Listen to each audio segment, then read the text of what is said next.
Continuamos en el estudio de nuestra confesión de fe, la Confesión de Fe Bautista de Londres de 1689, confesión a la cual nosotros nos adherimos. En ella, en este documento teológico, histórico, que incluso fue escrito aún antes de 1689, pero se hizo como público y oficial para esta fecha, nosotros nos adherimos a esta confesión de fe histórica que resume con claridad las doctrinas fundamentales que brotan de la Escritura y la definen de una manera clara, concisa, para poder dar respuesta a quienes pregunten acerca de la esperanza que tenemos nosotros, y también como un instrumento para poder dar respuesta en medio de la controversia, y también para la edificación de la iglesia, para lo cual lo estamos usando aquí, para nuestra edificación. Y el capítulo que hemos estado viendo y que hoy culminamos es el capítulo de las buenas obras, de las buenas obras. Un capítulo que hemos dicho que es organizado en un lugar especial, pertinente, porque lo que hemos acabado de ver en la confesión de fe es la salvación tan solo por la gracia de Dios, mediante la fe, que también es un regalo de Dios que nos da. Y hemos podido entonces ver que quien obra totalmente en la salvación es Dios y solo Dios. Es una obra monérgica, es uno solo el que obra, Dios, y nosotros lo hemos recibido por gracia. Y el capítulo se ubica estratégicamente porque viene entonces esta pregunta: ok, si somos salvos por gracia, ¿de qué manera entonces nuestra vida o las buenas obras, qué importancia tienen? Y eso es lo que hemos venido dando respuesta a lo largo de todos estos 6 párrafos expuestos: el 1, el 2, el 3, el 4, el 5 y el 7. Y vamos entonces a concluir con el párrafo número 6. Pero voy a dar entonces un recorderis de lo que hemos visto, ya que hoy terminamos este párrafo, este capítulo de las buenas obras. En el párrafo número 1, básicamente se define qué son las buenas obras. ¿Qué son las buenas obras? E hicimos uso, cuando se hizo la exposición de ese párrafo 1, también del párrafo 7. Y el párrafo 7 lo que nos habla es acerca de las obras, que de las obras de los que no son creyentes. Obras que inclusive se pueden amoldar, o básicamente están expresadas en la santa ley de Dios, en la ley moral de Dios, pero explicamos por qué estas obras no significan nada para Dios. Pero este párrafo 7, aunque lo menciona de manera negativa en el sentido de que las obras de los no creyentes no se pueden, delante de Dios, no son como tal obras aceptables para Él, nos sirvió para manifestar aspectos de ¿qué es entonces, en qué consiste una buena obra a los ojos de Dios? Tomamos del párrafo 1 3 elementos, del párrafo 1 y del 7, 3 elementos que deben estar presentes para que realmente una buena obra lo sea ante los ojos de Dios. El párrafo 1 nos enseñó que son solamente aquellas que Dios ha ordenado en su santa palabra. No se trata entonces de cuestiones de intención, o es que a mí me parece, así tengan un resultado benéfico, mientras no estén mostradas en el estándar que es la palabra de Dios, no es una buena obra. Puede haber una buena intención, incluso puede tener un buen resultado, pero si no está expresado en la palabra del Señor y en armonía con ella, conforme a la ley de Dios, no es una buena obra. Ahora, este no es el único elemento que nos muestra que una buena obra realmente lo es delante de Dios. El párrafo 7 también nos dice que una obra debe proceder de una persona que tiene fe en Dios.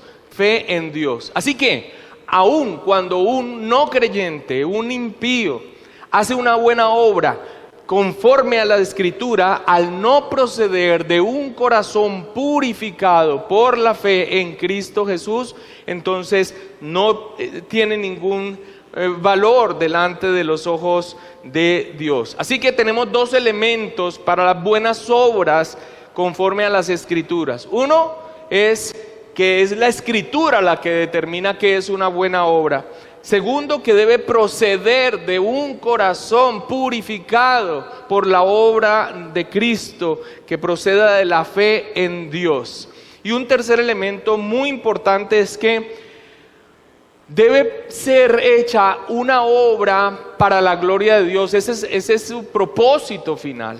Lo que nosotros podemos hacer, los actos generosos conforme a la palabra del Señor, nosotros los hacemos con la motivación principal de glorificar a Dios cuando hacemos lo que es correcto.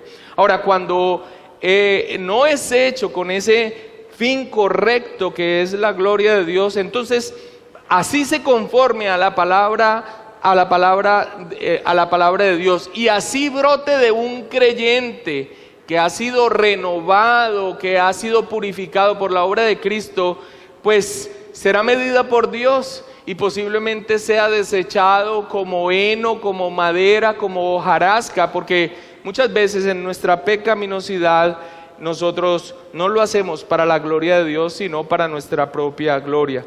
Así que deben ser aquellas que tienen por objetivo la gloria de Dios. Estos son los tres elementos que debe tener una buena obra para que realmente lo sea ante los ojos de Dios. Estar conforme a la ley de Dios, proceder de la fe en Dios, y deben de tener por objetivo la gloria de Dios. Deben tener por objetivo la gloria de Dios. Muy importante. El párrafo 2 también fue muy importante para nosotros en la exposición de este capítulo, y es, bueno, la importancia de las buenas obras, la importancia de las buenas obras. Y en ese párrafo 2 vimos entonces que son importantes como un fruto que se manifiesta de una fe verdadera, pero también como una evidencia. Es esto lo que da evidencia de alguien que dice: sí, yo soy cristiano, sí, yo he creído en Cristo como mi Señor y Salvador. Son las buenas obras las evidencias de una fe genuina. 6 manifestaciones señalamos cuando vimos el párrafo 2 de las buenas obras. ¿Qué manifiestan las buenas obras? Son importantes. ¿Por qué? ¿Qué son lo que muestran estas buenas obras? Y voy a leer el párrafo 2, estoy en un recorderis entonces. Estas buenas obras hechas en obediencia a los mandamientos de Dios son los frutos y evidencia de una fe verdadera y vida. Ese es el testimonio que se da de la veracidad de una profesión de fe, de que alguien que se diga cristiano realmente lo es. Ahora, por ellas los creyentes manifiestan, y aquí vamos a mencionar 6 de esas manifestaciones. Manifiestan gratitud a Dios, fortalecen su seguridad, edifican a sus hermanos, adornan la profesión de fe del evangelio, que nosotros digamos que somos creyentes, tapan la boca de los adversarios y glorifican a Dios. Así se manifiestan estas buenas obras y tienen estos resultados, en los cuales no me voy a detener porque dedicamos una clase entera cuando vimos el párrafo 2. Y continúa diciendo: cuya hechura son, hablando de nosotros, creados en Cristo Jesús, hablando, de las buenas obras, cuya hechura son, creados en Cristo Jesús para ello, para que teniendo por fruto la santificación, tengan como fin la vida eterna. Su importancia, su papel en el párrafo 2.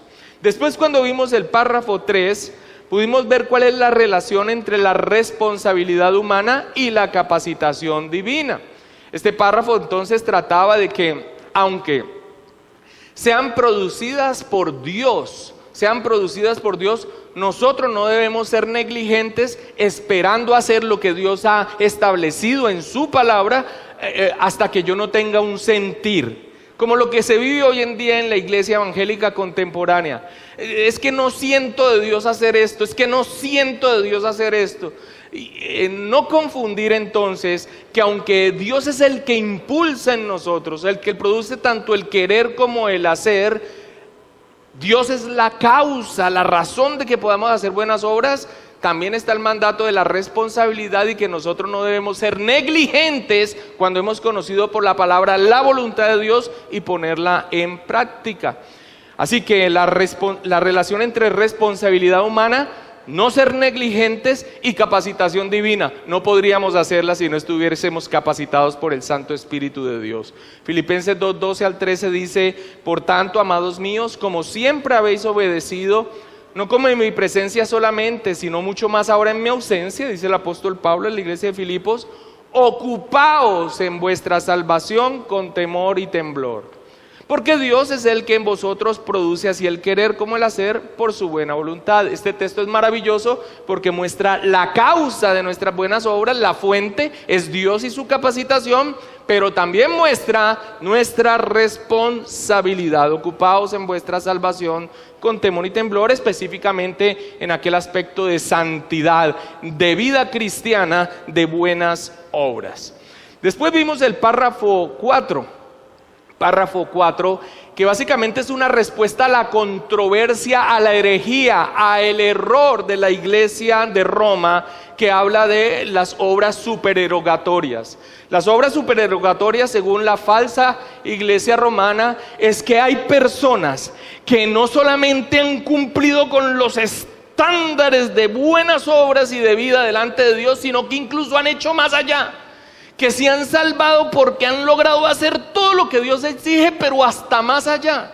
Y que esas obras supererogatorias, entonces, la iglesia las guarda en el banco de la fe y ellos son los administradores de la gracia de Dios para todos los simples que les hace falta muchísimo y poder entonces atribuirle esos méritos para que no pasen tanto tiempo en el purgatorio y entonces les alcance porque les quedó faltando. ¿Pueden los cristianos hacer tantas buenas obras como para distribuirlos a otros en la economía divina? Y el párrafo decía: les falta mucho de lo que por deber están obligados a hacer.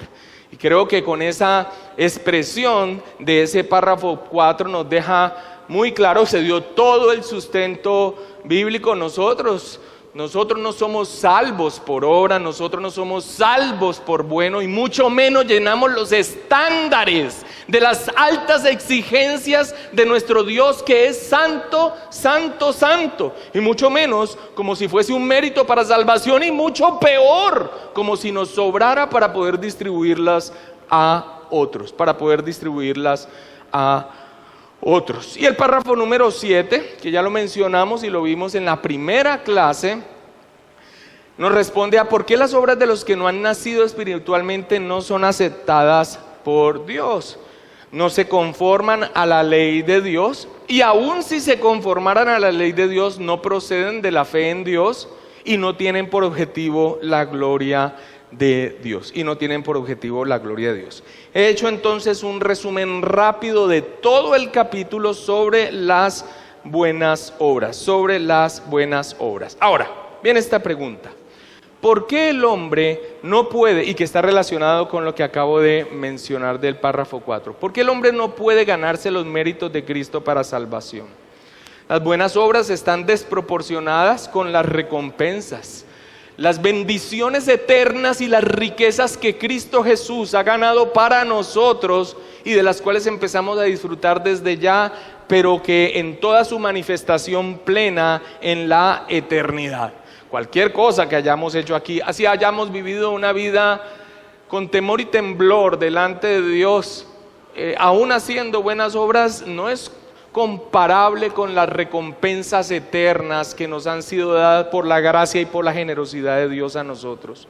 Otro aspecto es que las buenas obras son originadas por el Espíritu Santo. En otras palabras, la gloria es de Dios. Si podemos hacer buenas obras, aun si vivimos una vida santa, aunque sea nuestra responsabilidad, es por el poder del Espíritu Santo. Y como dice la misma Escritura, aun estas buenas obras son las que de antemano Dios ha preparado para que nosotros caminemos en ellas.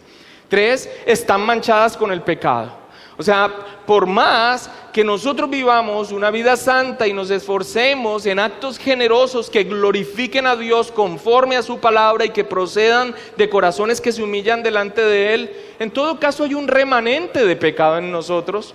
En nosotros hay un pecado residual que finalmente, así nos observemos y nos examinemos mucho en algo, nuestras propias buenas obras tienen una mancha de pecado. Así que son intrascendentes para Dios en el sentido de ganarle algún tipo de mérito delante de Él para salvación, o que pudiésemos nosotros reclamar algo. Así que después de enseñar que las buenas obras que alguien haga no son aplicables en torno a la salvación y dar todas las claridades que se ha mencionado en todos estos párrafos, la confesión de fe aclara entonces un aspecto que podríamos quedar en duda después de estas aclaraciones que ha estado haciendo.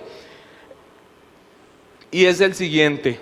Bueno, entonces, las buenas obras en los creyentes, ¿qué? ¿Por qué son aceptadas por Dios?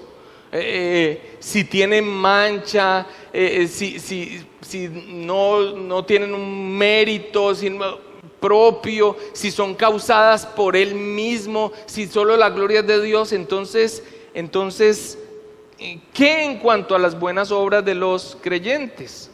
Muy bien, entonces lo maravilloso no es que las buenas obras de los creyentes sean excepcionales o meritorias, que no lo son. No son excepcionales o meritorias.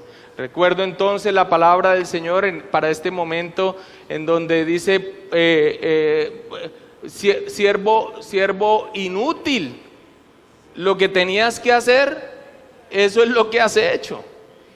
Así que no son excepcionales o meritorias. Ahora, lo maravilloso no es de una buena obra de un creyente que lo hace en un corazón purificado y que lo hace para la gloria de Dios. Eso no es lo maravilloso. Lo maravilloso es que sea aceptada por Dios, aún con todas las descripciones que hemos dado, y que sean incluso recompensadas por Dios. Y allí brota entonces la pregunta que planteamos al principio, cuando empezamos a exponer este párrafo: si nuestros mejores actos de justicia son como trapo de inmundicia o como estiércol, ¿cómo es posible que sean denominadas buenas obras? Si ya sabemos que la causa es Dios, si ya sabemos que Él las preparó, si ya sabemos que es en el poder del Espíritu Santo, si ya sabemos entonces que esto no significa nada meritorio, si ya sabemos que es lo establecido por Dios en su bendita palabra, entonces ¿cómo es posible que sean denominadas buenas obras? Esto es lo que responde este párrafo 6, que es el último que vemos de este capítulo. Leámoslo entonces directamente, o de nuestras confesiones de fe, los que lo tienen allí, o digitalmente, o de pantalla. Dice así este último párrafo 6 que exponemos en el capítulo. No obstante, por ser aceptados los creyentes por medio de Cristo, por ser aceptados ¿por quién? Por Dios, por el Padre, sus buenas obras, o sea, las de los creyentes, también son aceptadas en Él, en Cristo. No como si fueran en esta vida enteramente irreprochables e irreprensibles a los ojos de Dios, sino que Él, mirándolas en su Hijo, le place aceptar y recompensar aquello que es sincero, aun cuando esté acompañado de muchas debilidades e imperfecciones. No sé si a usted le sucede, los que están, y espero que sean la mayoría de miembros de esta congregación y están íntimamente relacionados con la confesión de fe, esa redacción que dejaron nuestros hermanos puritanos siglos atrás, eso tiene mucho peso, eso fue destilado. Yo no menosprecio el esfuerzo que algunos hermanos manifiestan en iglesias y dicen: nosotros vamos a redactar nuestra propia confesión de fe, un pastor de pronto con otros dos que le ayudan.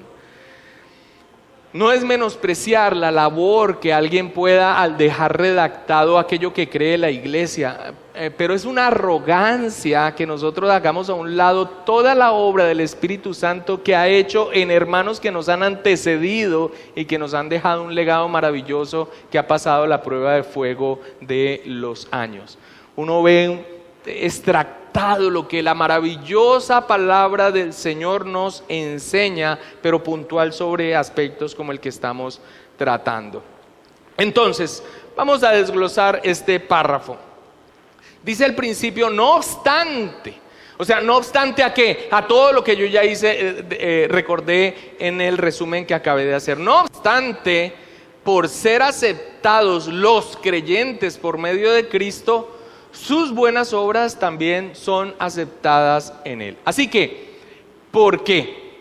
Si nuestras buenas obras aún están manchadas, porque en nosotros hay la presencia de un remanente de pecado. Si no son algo que Dios reciba por mérito propio, porque la causa es el Espíritu Santo mismo, y finalmente nunca lograrán los estándares de lo que Dios exige según su ser santo, entonces, ¿por qué son aceptadas? Se debe a nuestra unión con Cristo, en virtud de la unión que los creyentes tenemos en Cristo Jesús. Así como nosotros somos aceptados por Dios a pesar de nuestras imperfecciones, hablando de los creyentes, por unión con Cristo, así es también con las obras del creyente. Todo lo que hace el creyente lo hace bajo la mediación del Señor Jesucristo, en el nombre de Jesucristo. Y eso es lo que enseña la palabra del Señor. ¿Por qué podemos entrar confiadamente a la presencia del Señor y no caer fulminados aún con un pecado presente en nuestra vida? Un pecado remanente o residual en nuestra vida. Debido a nuestra unión con Cristo y porque su obra ha purificado y ha satisfecho las justicias de Dios en el Calvario. Todo lo que nosotros vivimos como cristianos y lo disfrutamos es en virtud de los méritos de Cristo. Y esto, amados hermanos, en la fe bíblica tiene el propósito de humillarnos a nosotros, aún como cristianos, que es la posición mejor y óptima en que el cristiano debe estar. De allí que la iglesia que hoy exalta al hombre, la iglesia que hoy te exalta a ti de lo buenísimo que tú eres y de lo excepcional que eres y generoso que eres, atenta contra la gloria de Dios y te deja además en un lugar muy peligroso. Es en virtud de la obra de Cristo.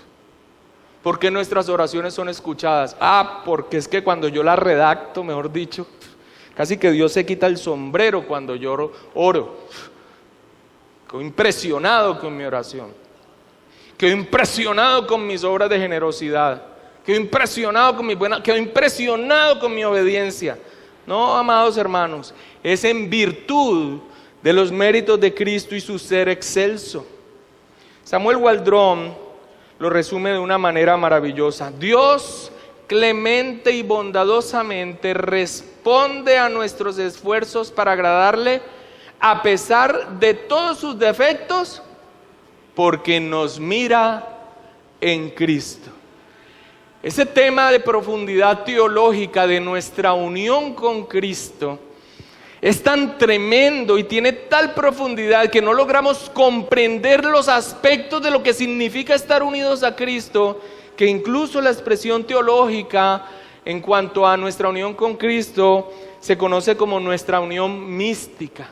No alcanzamos a ver los tejemanejes de todo lo que implica estar unidos a Cristo por la fe que tenemos en Él y cuyo nudo es el Espíritu Santo que nos une a Él. No logramos nosotros ver toda la profundidad de lo que esto significa, pero lo recibimos por la palabra de Dios, es por las virtudes de Cristo.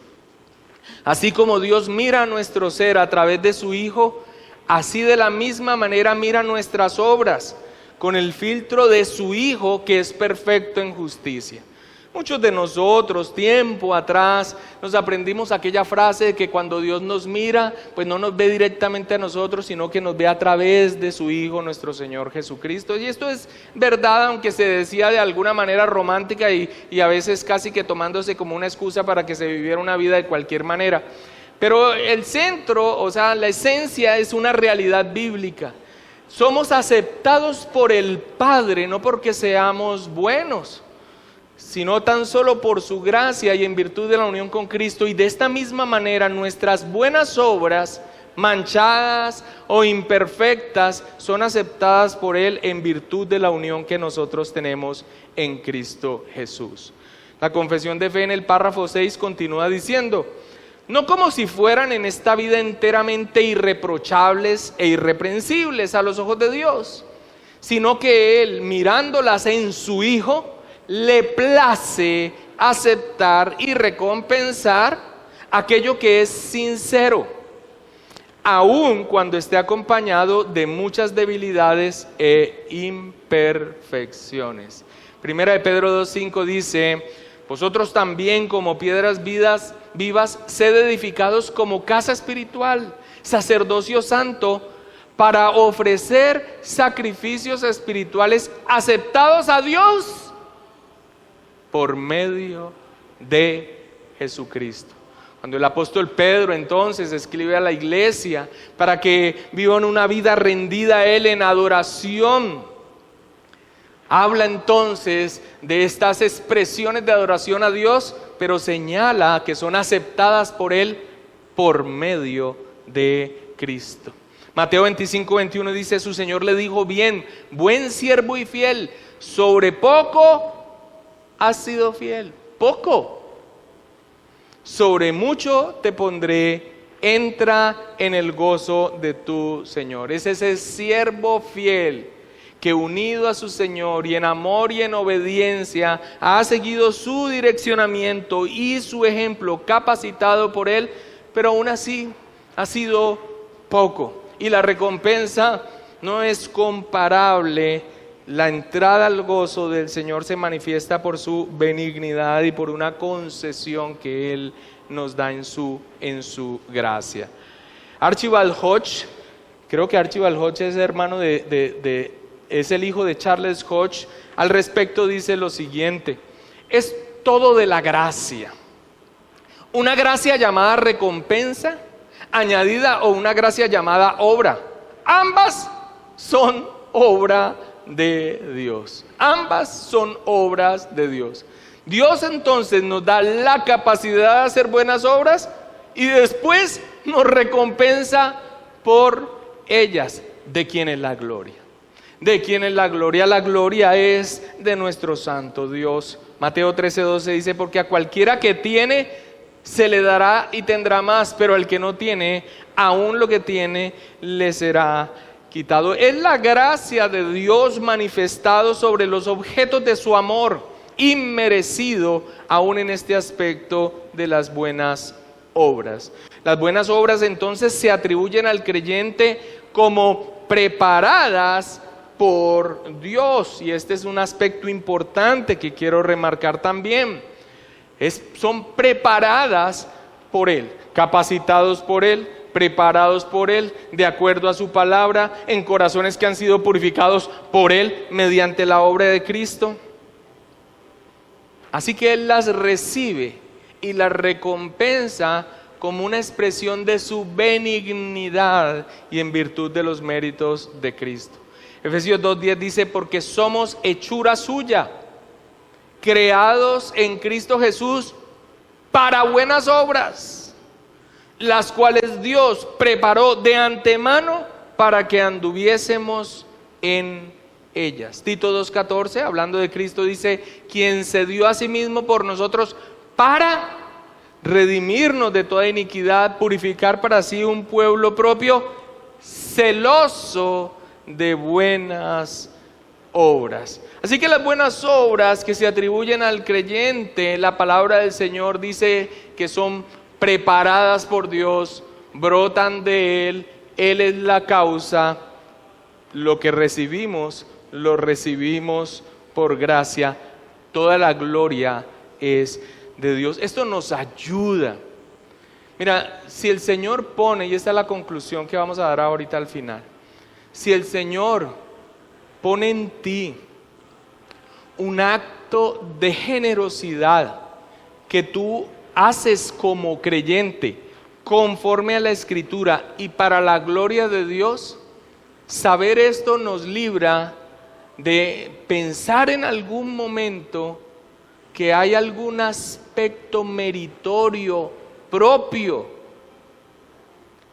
Si lo puedes hacer, es porque Dios te ha concedido ello. Aún el que lo hace, porque es que no podemos negar ese aspecto. Hay personas que de pronto, por la gracia de Dios, tienen un desapego mayor y un corazón mucho más generoso, en donde incluso esas manifestaciones aún podrían llevarles en detrimento de ciertas facilidades en su propia vida. Eso nosotros no lo podemos negar, pero aún cuando esa persona la hace, nosotros debemos entender que es porque Dios soberanamente ha querido derramar mayor gracia, no para salvación, sino en cuanto a ese acto que finalmente le glorifica a Él. Toda la gloria es de Dios. Primero de Pedro 2:12 dice: manteniendo vuestra buena manera de vivir entre los gentiles, para que en lo que murmuran de vosotros como de malhechores, glorifiquen a Dios en el día de la visitación, al considerar vuestras buenas obras. ¿Son importantes entonces las buenas obras en los creyentes?